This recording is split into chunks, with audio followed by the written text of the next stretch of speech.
Okay, so welcome to Unit 9.3 of this module on data management and on-farm cultivar testing. So in this unit, mostly you'll be doing some self-directed learning activities, but I'm just going to give you a little bit of background and guidance on these topics. We're going to look at data collection, data repositories, and data documentation through some of these self-directed learning activities. So here's a quick introduction to data collection protocols. It might seem obvious, we might wonder why we need to even cover this in this unit, but just to remind you that the data management plan, that's a little snip out of it, you can see there, section 2 is all about data collection and documentation. And you can see that ideally in your data management plan, you will talk a little bit about the protocols, the instruments, or the apps that you're using. You might, for instance, have appendices that go into a little more detail on that. So really kind of writing the data management plan is a good chance for you to just think for a minute about how you're going to collect that data actually, and what's the best way to do it. And also this question of data quality assurance, how are you going to calibrate, I'll talk about that more in a minute, just to make sure that if you've got many people collecting the same data in the same method, are they actually doing it in the same way so that the numbers are really comparable. So just really quick on data collection methods. Here's some top 10 tips generated by AI, I'll confess, but I've adapted them a little bit. Clarity of purpose. Collect only the data you need to answer the research questions. We've talked about that in earlier units. Even though it may be tempting to collect lots and lots of data just in case you need it, it often is a bit of a waste of time if it's not directly related to that research question. And it also can create problems with GDPR or ethics. And don't forget to look back to Unit 9.2 on GDPR, where this statement about only collecting the data you really need was made in reference to GDPR. So just emphasizing that here. Standardization. So use standard methods if at all possible. Find a method that's been published previously and follow that as closely as you can. There are standard methods for measuring many of the common variables that you'd be measuring in the field. And then, of course, linking to some of those variables, again, like we talked about in the last unit, the ICASA variables, which are the standard names used for some of those measured values in the field, or FAO methods, the AgriVoc vocabulary, for instance, which is the broader sort of keywords that we use as well in data documentation, etc. So yeah, standardize, make sure the same units, the same measurement technique. Again, particularly important when we're talking about cultivar evaluation trials that might be conducted on many, many farms, and we might have lots of different people out there collecting the same variables. We really need to be sure that we're doing this technique in the same way to ensure comparability. What else do we have here? And of course, yeah, also important for interoperability. So that's that letter I in the word fair, that in terms of the variable names, so that we use variable names that are easily recognized and standardized so that the data set can be shared and other people can use it and not run into problems with not knowing what the variables mean. Consistency in training. So this is about, just making sure, as I think I've said already now, everyone collecting the data is doing it in the same way, especially important in these sort of distributed, decentralized cultivar evaluation trials. Accuracy and precision, of course, use well-calibrated instruments correctly, record exact values, so don't round in the field. So just to make your data really as robust and valuable as it can be. It's just because this is data that's collected on farms and data that's collected by all kinds of people with different backgrounds and skills doesn't mean that it can't still be good, robust, really useful data if we follow these sort of top 10 tips. And then documentation and context. Again, I think some of these are kind of ideas that we've covered in previous units in this module, just about getting all that information so that down the road, when you're looking back at the data, you're not confused about when or where you collected it or how you did it, right? So So some kind of context around each data set, dates of collection, all that sort of thing, and even weather, soil conditions when it was collected, because when you're looking later at analyzing the data, you might find some systematic difference between dates or sites, and that could be linked to things like soil conditions, crop stage, etc. So useful to have that general data on the field that you collect on the day when you're in the field, some additional notes. And we talked earlier also about types of data. That sort of data might be even an audio file if you're like talking into your phone about what the conditions are like, or some notes in a field book, right? So a little more text-based information that gives the context. And yeah, so it's also important for, I believe that says reusability. And a few more here. Let's see, data recording systems. We're going to talk about that in a minute, actually, and as particularly about an app you might want to use. Build-in checks. I really like things like drop-down lists. So if there's a way to pre-specify what the potential outcomes might be for something you're recording, especially, of course, categorical variables, rather than having people writing something that's similar but not quite the same, the word wheat with an uppercase versus lowercase, or one person might write winter wheat, someone else might just write W wheat. So sort of standardized, again, ways of recording the data to minimize problems later when you're trying to merge data sets. Of course, again, as we said with the context, always date and label records clearly. So this really builds the confidence in your data set that it's going to be robust and good for statistical analysis. Backups, this is just, to avoid that risk that we might lose data if there's some sort of failure in our computer systems or in our servers, etc. So make sure you've got a fairly good, robust backup system. Paper notes, yeah, I mean, we're not always fans of paper notes these days. Sometimes paper seems a bit superfluous, but if you do have notes on paper, you can, of course, back them up by scanning them, photographing them, and then even actually you can, if you have a good way to save those digital images of the paper, then you could actually ultimately not need to keep the actual original paper copies, which saves all of us a lot of space on our shelves and in our filing cabinets. Of course, don't rely on memory or scraps of paper. And yeah, a couple others here around GDPR again. Pilot pretest, wouldn't that be great? In a perfect world, we would all, go out before we actually need to collect the data and do some practice runs just to make sure we've got our whole procedures and methods up to scratch. That doesn't always happen, but it would be good. I mean, again, if you're working in a network of people, and sort of an ideal scenario might be that you have a day when everyone gets together and goes to a site as a group and does some piloting, pre-testing of your data collection methods on a small scale to make sure everyone understands the protocols and the procedures, how you're going to do it, and making sure that it works as well. So that would be great, wouldn't it? And quality checks. So regular checks. This is the sort of link to this data cleaning steps that you'll hear a lot of data scientists talk about. Just have regular ways for once you've collected the data, looking for missing values, outliers, any sort of inconsistencies. Sometimes you'll see some kind of systematic, difference in some variable between, let's say, individuals who've been measuring it. That's important to check, just to make sure that there isn't something about the way that it's being measured by different individuals that's creating some sort of variation that isn't really what you want to get, that's making the data inconsistent. So that's just kind of 10 quality checks, 10 top tips that are fairly intuitive, I think, and logical, but I just thought I'd run through those quickly with you.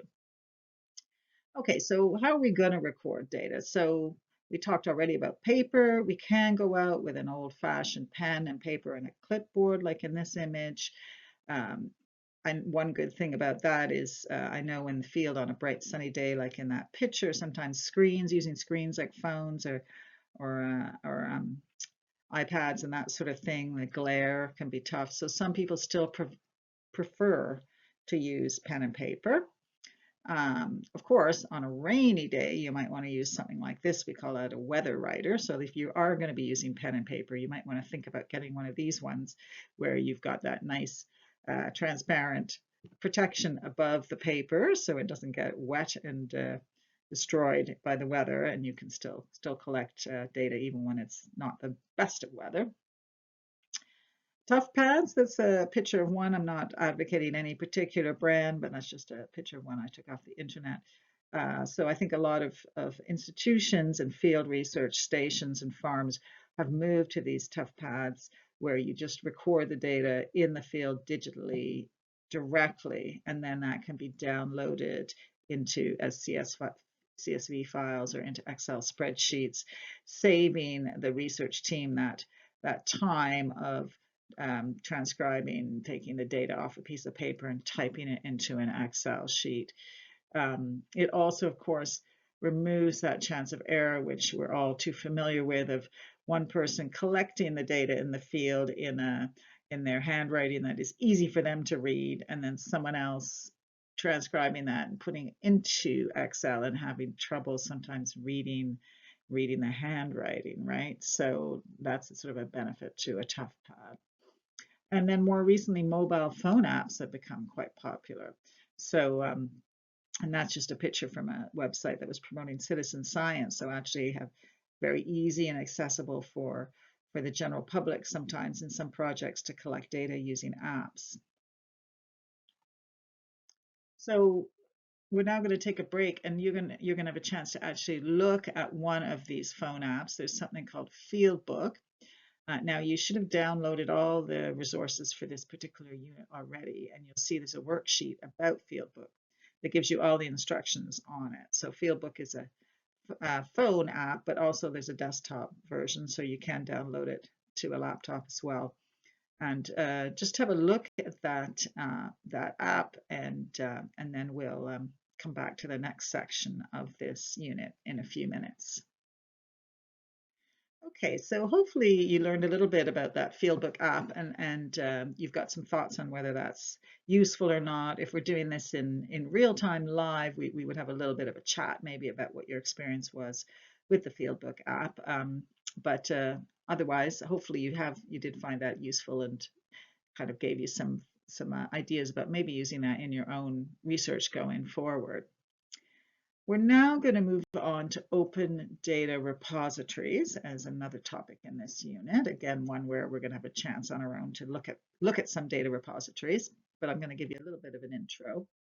So why store data in an open repository? So it meets the principles of fair data, particularly that accessible principle, right? Findable, accessible, interoperable, and reusable.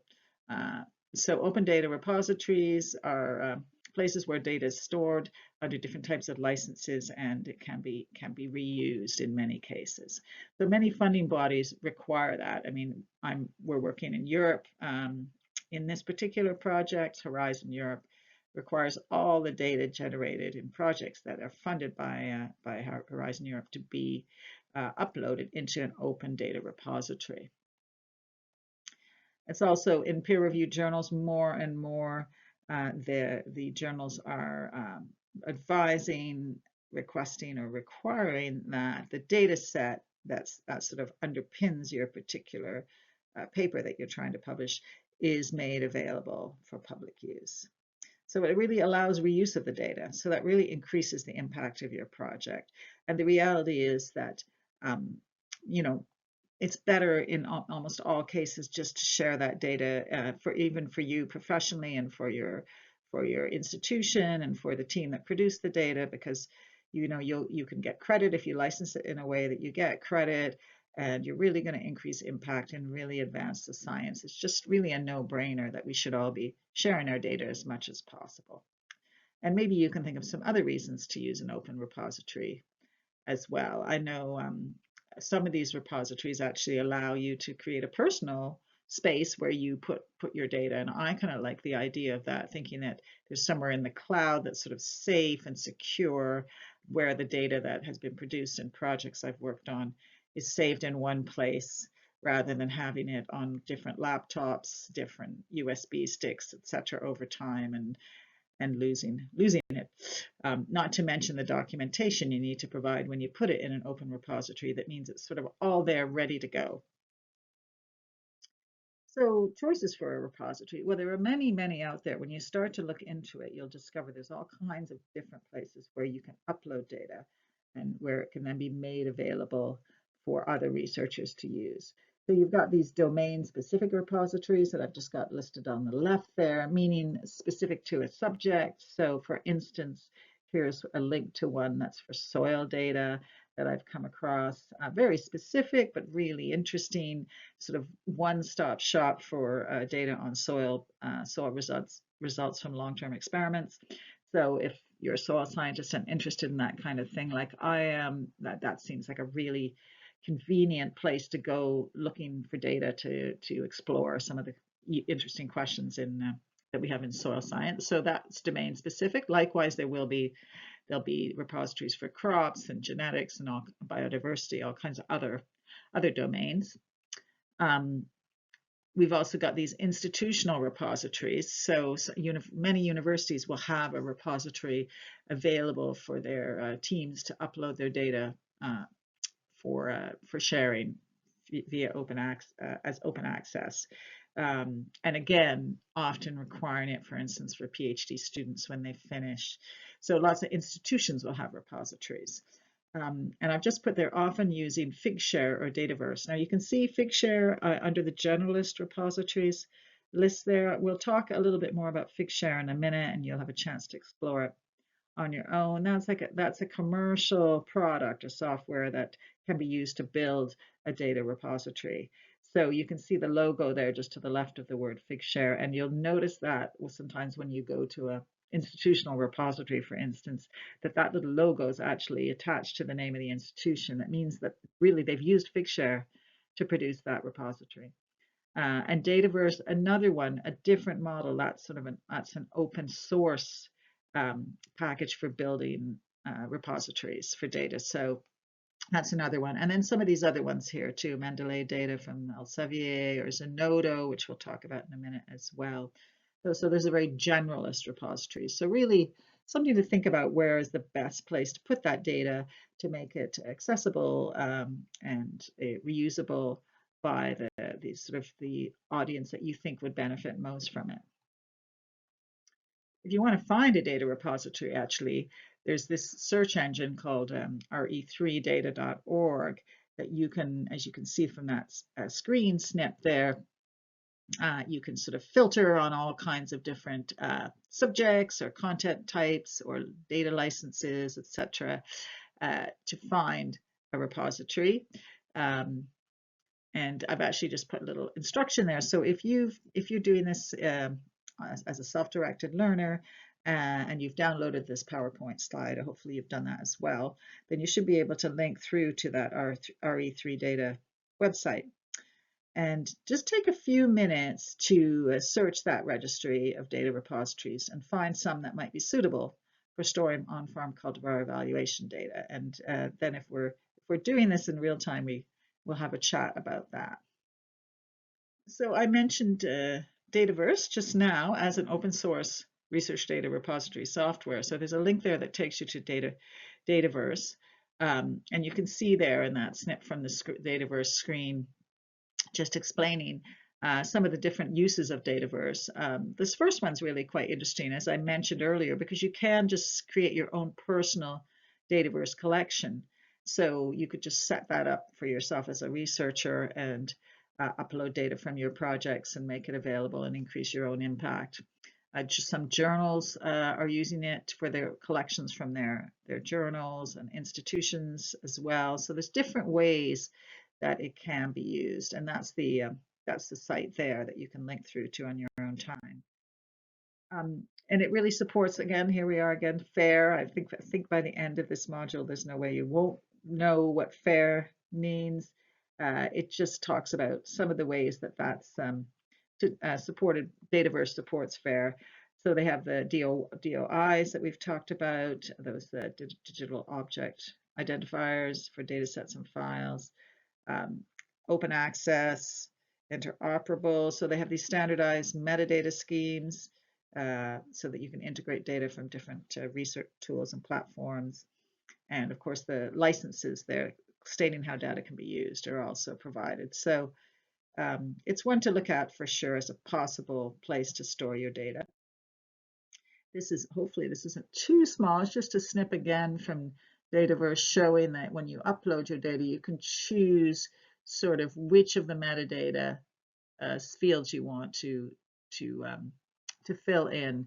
So, for instance, there's Harvard Dataverse. So Dataverse is a Harvard initiative, and on the right here you can see some of those Dataverse metadata fields that we've talked about when we talked about metadata and metadata templates in previous units. Some of the obvious ones like title, author, contact, the description bit, subject, keywords, etc. And you'll look, if you squint very carefully, you'll see those keywords.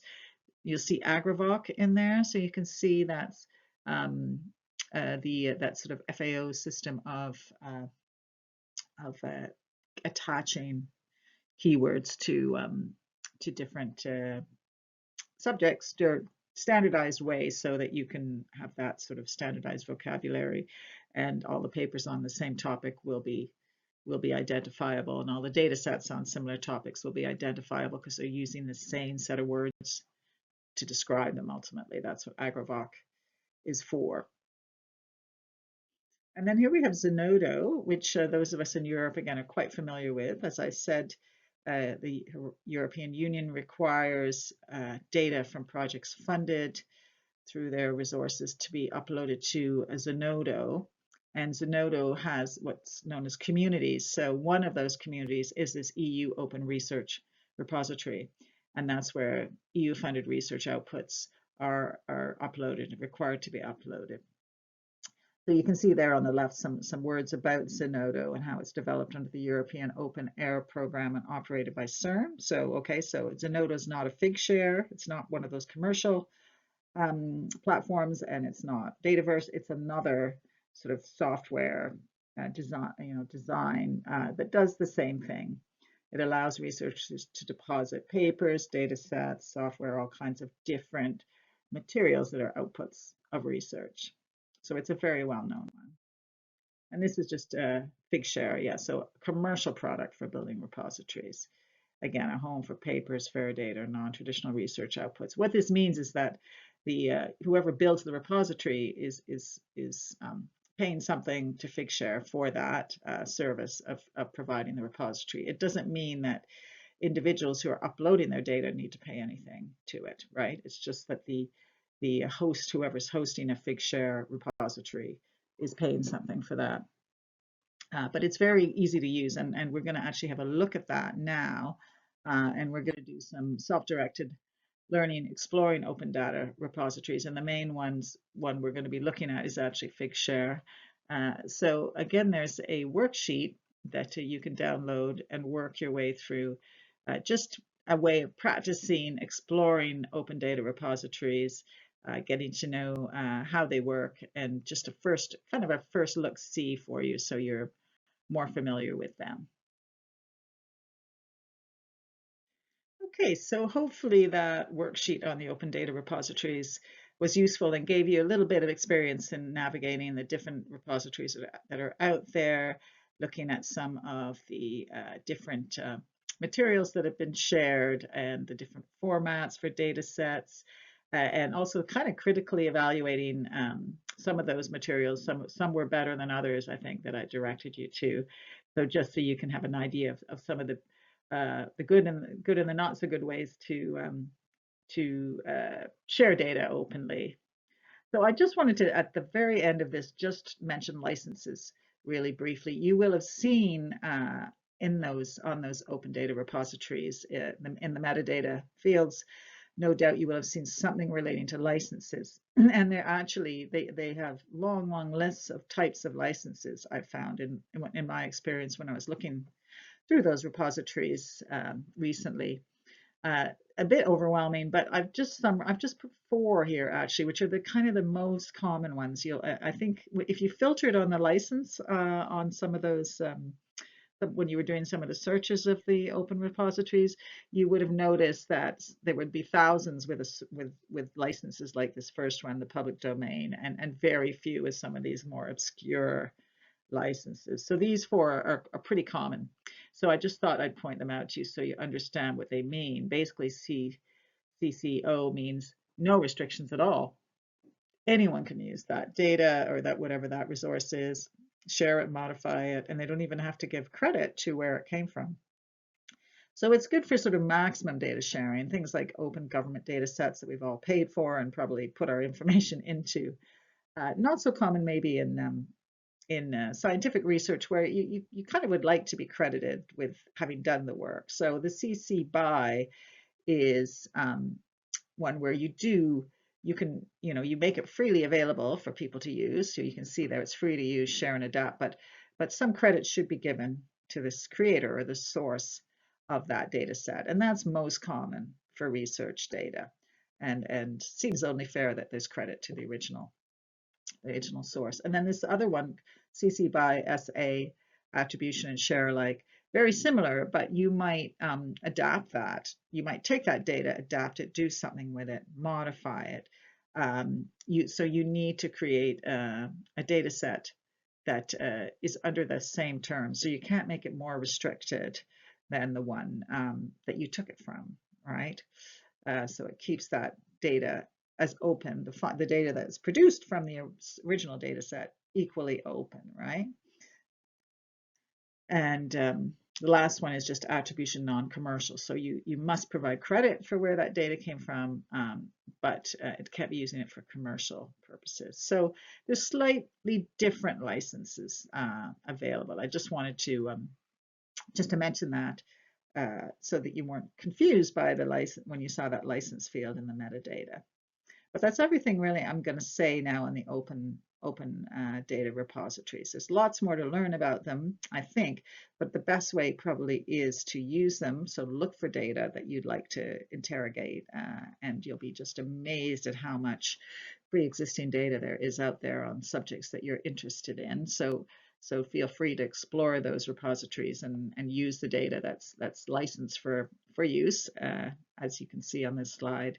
And also, of course, when you've finished your projects, upload that data to make it fairly, freely available, accessible, remembering that it should be interoperable. So we've talked about that earlier in this module, and reusable with all the documentation that's needed to make it understandable for anyone to use. So have fun with that. And this is just a final slide again with all the partners in live seeding.